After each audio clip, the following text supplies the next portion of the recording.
Maître Patrick Kabou, donc avocat des 18 supporters sénégalais en exclusivité pour Hebdo Show Algérien. Il nous a expliqué que ce procès n'était pas équitable et qu'en plus des supporters sénégalais, la partie marocaine et la partie représentant la Confédération africaine de football devaient elle aussi être appelées à la barre. Je vous propose de l'écouter. On revient sur le plateau juste après pour en parler, Madame Savane.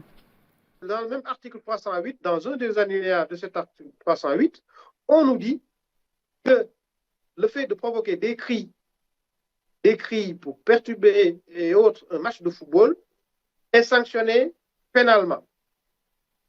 Mais on se rappelle tous que c'est l'entraîneur marocain qui, à sa conférence de presse d'avant-match, a appelé à ce qu'il y ait des cris.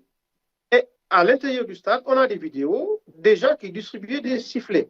Il faut que toutes ces personnes-là, si on doit judiciariser le match de foot lors de la CAN, il faut que toutes ces personnes-là soient à la barre. Tous ceux qui ont eu à crier, à siffler, et les instigateurs, ceux qui ont demandé à ce que ça se fasse, ben, cet article 308 du pénal marocain dit que ces gens-là doivent être convoqués.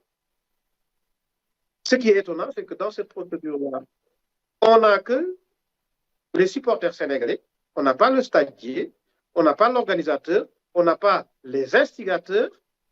Tout se résume à une poursuite contre les supporters sénégalais, ce qui n'est plus du pénal, mais ce qui est assez sélectif.